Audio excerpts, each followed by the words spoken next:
Muy buenas noches, bienvenidos a Tocando Vidas.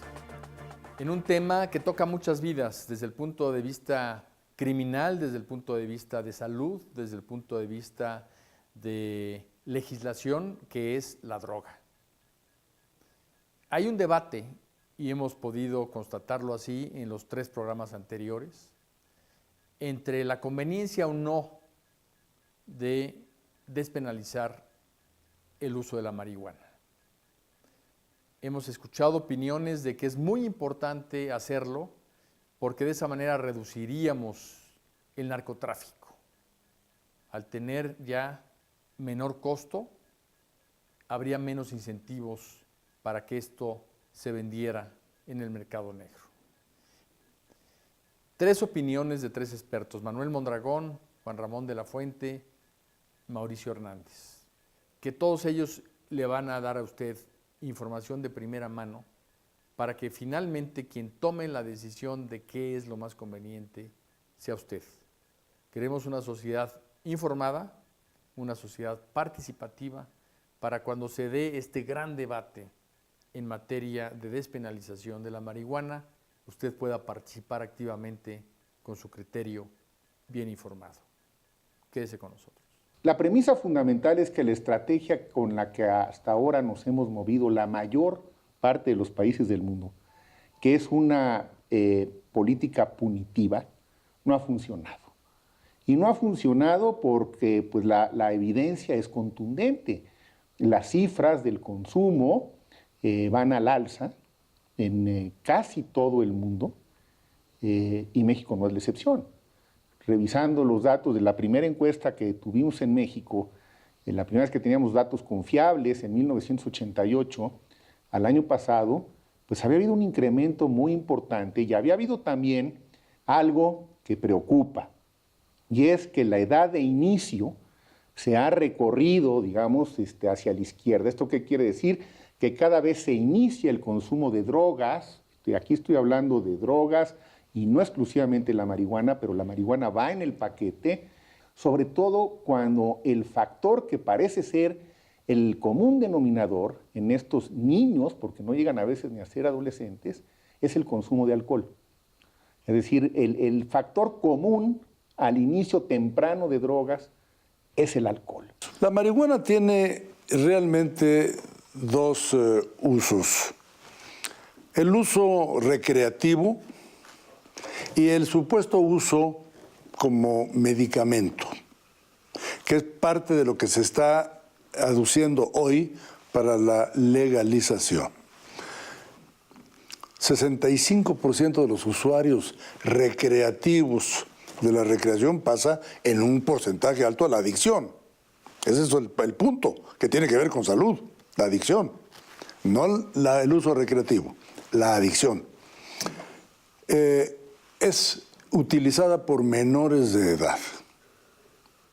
El 65% del uso recreativo, del uso generalizado de la marihuana, es de menores de edad. Está utilizado por menores cuya edad de comienzo hoy ya es de 12 años de edad. Automáticamente, Esteban, quedaría prohibido, aún legalizada la droga, para el 65% de la población. ¿Tú crees que van a desaparecer las ventas clandestinas? ¿Tú crees que va a desaparecer la mafia? ¿Tú crees que van a desaparecer los cárteles? No, no lo creo. Hemos visto en los diferentes, digamos, experimentos sociales que ha habido en Estados Unidos, en Holanda, es que en el momento en que, refiriéndonos concretamente a la marihuana, que se normaliza su uso, llámese uso médico, llámese legalización, los jóvenes cambian la percepción del riesgo. Y al cambiar la percepción de riesgo, inmediatamente sube el consumo y puedes ver las tendencias que hay en consumo. Y a medida que cambia la percepción de riesgo en los jóvenes, sube el consumo. Entonces, sí es un hecho que debemos esperar un incremento importante en el uso. Pues bien, hemos visto en nuestros invitados muchos puntos en que no concuerdan, pero muchos otros en que están totalmente de acuerdo y que nos llevan a tener acciones claras que se deben de empezar de inmediato. Una de ellas, quizás la más importante, sea evitar a toda costa que menores de edad consuman drogas, porque esto los lleva a una mayor adicción y a su cerebro, sin duda, les hace un daño mucho mayor. Una pregunta, ¿hay algún estudio neurológico que diga que consumir marihuana en un niño, en un muchacho que está en pleno desarrollo, provoque algún tipo de daño que es mucho mayor que el consumo en un adulto? Sí, o sea, los estudios, por un lado, en animales de experimentación, indican que cuando el consumo se da desde la época, digamos, prenatal hasta los 19 o 20 años, ¿no? El cerebro es mucho más sensible y los circuitos se reprograman. Entonces sí hay, digamos, evidencia en animales de experimentación.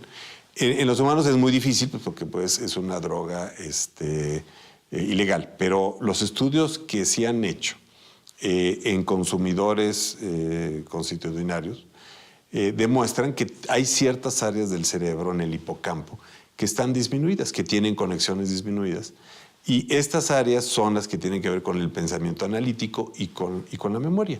Y las pruebas, digamos, de aprendizaje sí son concluyentes de que las personas que fuman diariamente tienen menor capacidad de aprendizaje y que además los efectos se pueden llegar hasta 20 días de duración, ¿no? Como tal. Entonces, ese es el área que más se conoce y más se ha estudiado del consumo de marihuana. Y creo que ahí hay un consenso de que ese sí es un efecto bien documentado. Que si causa cáncer de pulmón, que si tiene los mismos efectos del tabaco, no lo sabemos porque no hemos estudiado lo suficiente a los fumadores a lo largo de la vida. Pero esa parte cognitiva está muy bien documentada. Una segunda acción, y es bien importante, es poner a disposición de la población de manera abierta información sobre los efectos de la droga, de su consumo, de su uso y de las acciones que alrededor de ella se provocan. Este es el tema en el que creo yo que, no con la administración pasada, sino por 12 años, 13 años, las cosas cayeron en el oscurantismo. No se hizo lo que se debía. Y creo que ahora nuestra responsabilidad, Esteban, es informar, sensibilizar y hacer que conscientemente, responsablemente, todos hagamos nuestra parte. Un tercer punto muy importante es, en definitiva, dejar de ver y considerar, dejar de tratar a los consumidores de drogas como delincuentes. El peor lugar para un adicto es la cárcel. Yo estoy seguro que podemos construir una mejor política que la que tenemos. Y lo que también estoy seguro es que si seguimos así, no tienen por qué cambiar los resultados, que hasta ahora son terribles. La locura en la que estamos metidos es pensar que con la política que tenemos desde hace muchos años vamos a obtener mejores resultados. Tenemos que hacer algún cambio. ¿Qué cambios?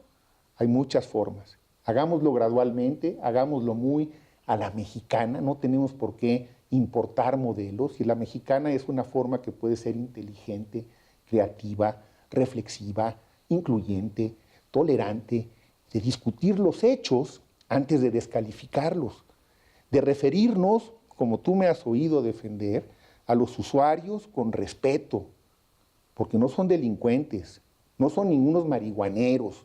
Esos términos en el mundo médico no se aceptan. Los términos que ha propuesto la Organización Mundial de la Salud, por alguna razón, se refieren a ellos como usuarios, como pacientes, como enfermos, como dependientes, con respeto, porque también tienen derechos humanos. Un cuarto aspecto fundamental, tómese el rumbo que se tome, es fortalecer al sistema de salud para que pueda atender a los adictos y darles tratamientos de desintoxicación y de acompañamiento psicológico que requieren. No hay un acceso a la información que sea fácil, ¿no? Y si un papá llega y te dice, oye, mi hijo tiene un problema de adicción, ¿a dónde lo llevo? O sea, el Instituto Mexicano de Seguro Social no tiene clínicas, ¿no? Lo manda a los CIJs. Lo que es Secretaría de Salud, bueno, puede ser que te mande a un CIJ o a un Capacites, perdón, a un centro CAPA, ¿no? Los centros de Nueva Vida. Pero no hay esa información a la mano, ¿no?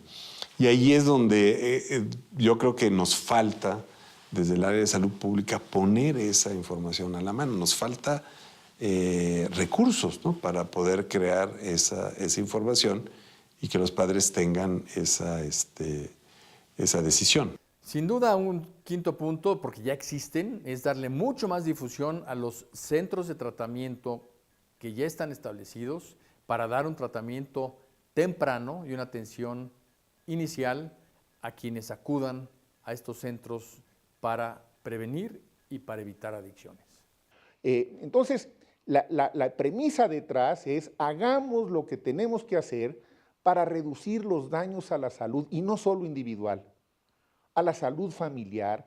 Todos conocemos, o por lo menos muchos de nosotros, familias donde hay jóvenes que usan drogas, que están en esta dinámica terrible, complicada, y lo más probable es que acaben en un ministerio público algún día, y lo menos probable, con el estatus que tenemos en México, es que acaben en un centro de salud, que en mi opinión es donde deben estar. Hemos tenido una discusión, análisis muy interesante, con mucha información sobre un tema relevante como es el consumo de drogas. Un tema que afecta a todas las familias mexicanas y que nos debe de llevar a pensar que lo más importante es tratar de manera integral el tema en favor de los jóvenes, en favor de los niños, que no se puede parcializar, judicializar o convertir en un tema de una enfermedad o un tema de salud, algo que en el fondo es cómo están afrontando nuestros niños y jóvenes la vida. Tenemos que ver este tema desde el punto de vista de qué vida le estamos ofreciendo, en qué futuro estamos enamorando a nuestros niños y jóvenes, porque esa es la forma definitiva de poder crear un futuro realmente digno para nuestra población. Muchas gracias.